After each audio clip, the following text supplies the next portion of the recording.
Dans l'immensité glaciale de l'espace, certains secrets flottent à jamais, perdus dans le vide. Des histoires oubliées, des drames qu'on ne raconte presque plus.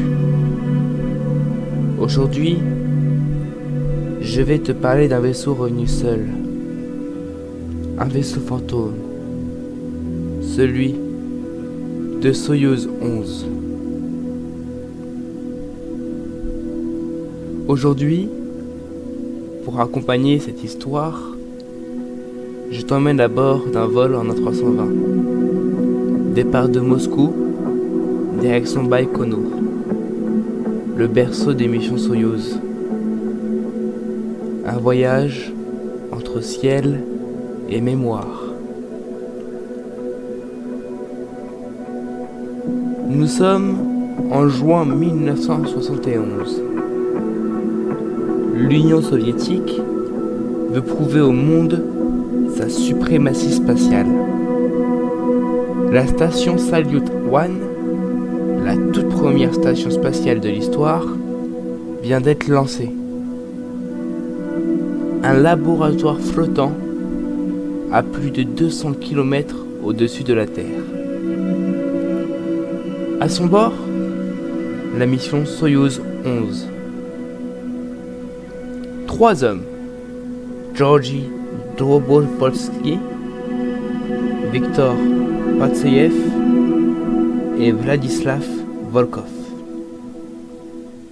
Leur mission ? Vivre et travailler dans l'espace, plus longtemps que quiconque avant eux. Ils s'amarrent à la station Salyut. C'est une réussite. Ils y passent 23 jours. Ils battent des records. Ils effectuent des expériences inédites. Ils envoient même des messages radio à leur famille. Tout semble parfait. Ils sont devenus des héros. Le 29 juin 1971, la mission touche à sa fin. Les 3 cosmonautes embarquent dans Soyouz 11 pour rentrer sur Terre. La séparation de la station se passe sans problème. La descente dans l'atmosphère est contrôlée. Les communications avec le sol sont régulières. Les équipes au sol les suivent jusqu'à l'atterrissage dans les steppes kazakhs. Mais là, quelque chose ne va pas. Les secours approchent la capsule. Ils frappent. Pas de réponse. Ils ouvrent les coutilles et découvrent l'impensable. Les 3 hommes sont morts. Assis, attachés. Leur visage calme. Aucun signal de détresse. Aucune lutte. Juste un silence. Un vaisseau revenu seul. Un vaisseau fantôme.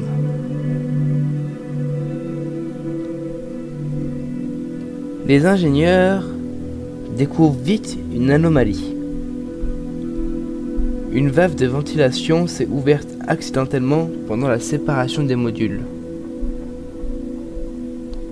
Une petite valve, pas plus grosse qu'une pièce de monnaie.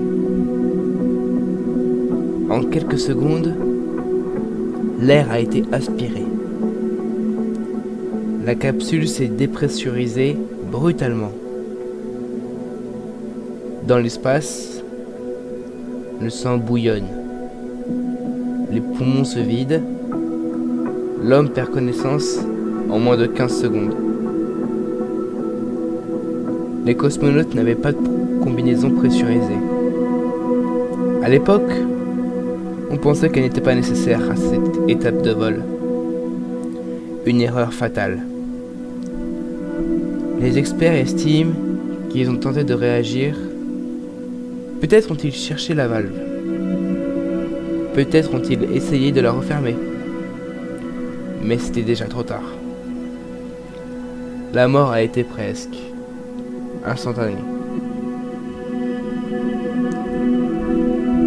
Après cette tragédie, tout a changé. Depuis ce jour, plus aucune mission habitée ne quitte la Terre sans combinaison pressurisée.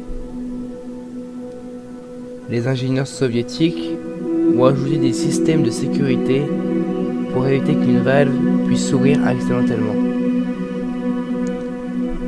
Mais pour Dobrovolsky, Petsaïev et Volkov, il était déjà trop tard.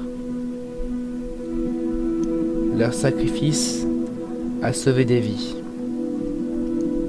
Mais leurs noms, eux, se sont lentement effacés de nos mémoires. Et pourtant, leur capsule est toujours là, exposée dans un musée. Témoignage silencieux d'un voyage qui aurait dû être une célébration,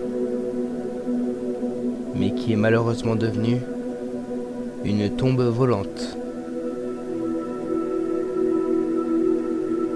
On dit que le silence de l'espace est absolu.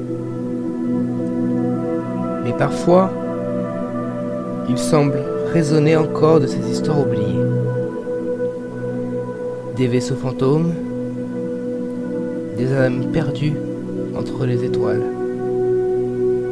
Et toi, serais-tu prêt à t'aventurer dans l'espace, en sachant qu'une simple valve peut décider de ton destin? Abonne-toi à Space Talk, car l'aventure n'est pas encore terminée.